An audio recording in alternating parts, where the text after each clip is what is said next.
નમસ્કાર, spark today ન્યૂઝમાં આપનું સ્વાગત છે। માં અંબાનું પર્વ આજથી શરૂ થઈ ગયો છે અને સ્પાર્ક ટુડેની ટીમ જે છે અંબાજી ખાતે આવી છે અને આપણી સાથે નવરાત્રી વિશે વધારે વાત કરવા માટે ભટજી મહારાજ છે। સાહેબ, શું કહેશો જે રીતે આજથી નવરાત્રીનું પર્વ શરૂ થયું છે? શ્રી આરાસુરી અંબાજી માતા દેવસ્થાન ટ્રસ્ટ વતી શ્રી માતાજીની ગાદી ભટજી મહારાજ તરીકે સર્વે યાત્રિકોનું હાર્દિક સ્વાગત કરું છું। જય શ્રી અંબે। આજથી શારદીય નવરાત્રી એટલે કે આસો નવરાત્રીનો પ્રારંભ થયેલ છે। સવારે માતાજીની વિશિષ્ટ મંગળા પૂજા આરતી કરવામાં આવી। ત્યારબાદ સવારે 11 થી 12 કલાકની વચમાં માતાજીનું ઘટ સ્થાપન કરવામાં આવ્યું।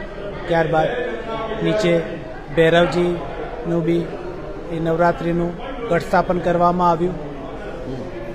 આજે की સ્પેશિયલ પૂજા પણ અંદર રાખવામાં આવી હતી।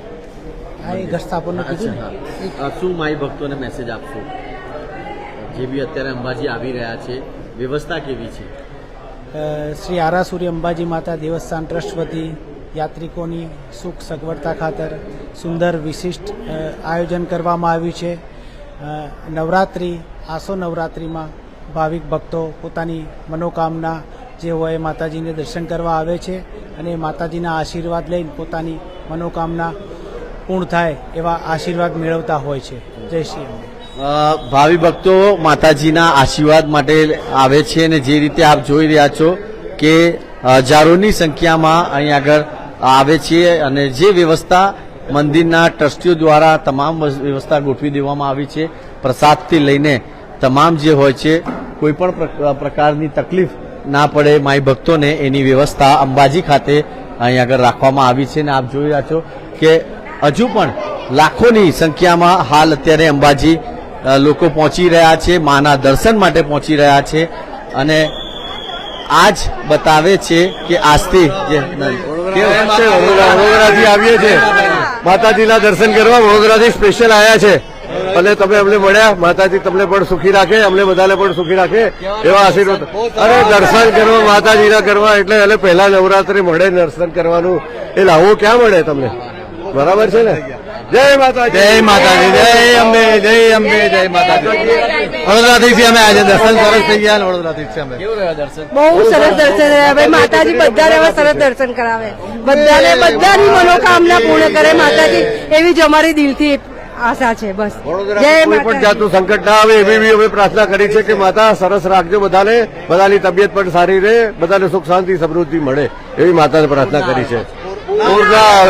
સુખ શાંતિ વડોદરા આવે, બસ એ પણ ના આવે એવું કે બહુ મગર આવે છે। ના માતાજી બધાને કરશે, સેવા આપશે, આપીશું એમ આપણે ફળ આપશે જ માતાજી।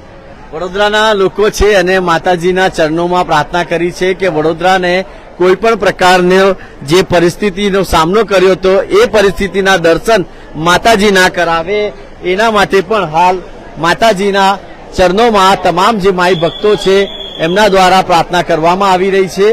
અને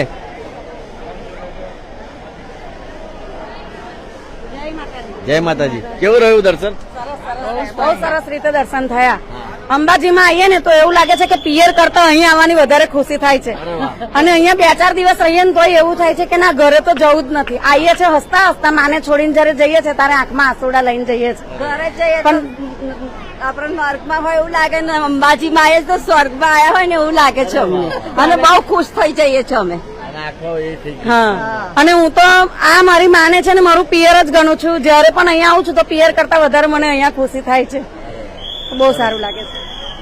દર્શક મિત્રો, તમામ જે લોકો છે એ હાલ માના દર્શન કરી રહ્યા છે અને અલગ અલગ જગ્યાઓમાંથી લોકો અહીંયા આગળ દર્શન કર્યા છે, માના દર્શન કર્યા છે અને અમે પણ માના ચરણોમાં એ જ પ્રાર્થના કરી છે કે વડોદરાના જે સંકટમાં જે આવ્યા હતા પૂરના સંકટ એ ફરીથી એ ના આવે એવી અત્યારે માતાજીને પ્રાર્થના કર્યા છે અને જે પણ ખેડૂતોનું નુકસાન થયું છે એની પણ ભરપાઈ સરકાર દ્વારા કરવામાં આવે એ પણ અત્યારે તમામ લોકોએ પ્રાર્થના કરી છે। કેમ કે નવરાત્રીમાં ગરબાવાળાને તો ટેન્શન હતું પણ હવે વરસાદ રોકાઈ ગયો છે, અત્યારે કોઈ પણ આગાહી કરવામાં નથી આવી રહી, પણ જે રીતે ખેડૂતોનું પણ નુકસાન થયું હતું એના માટે પણ માના ચરણોમાં તમામ લોકોએ પ્રાર્થના કરી છે। અમે બી પ્રાર્થના કરી છે કે મા અંબા એ તમામ ખેડૂતોની સાથે ઉભા રહે અને જે પણ એમને તકલીફ પડે છે તમામ તકલીફો દૂર કરે.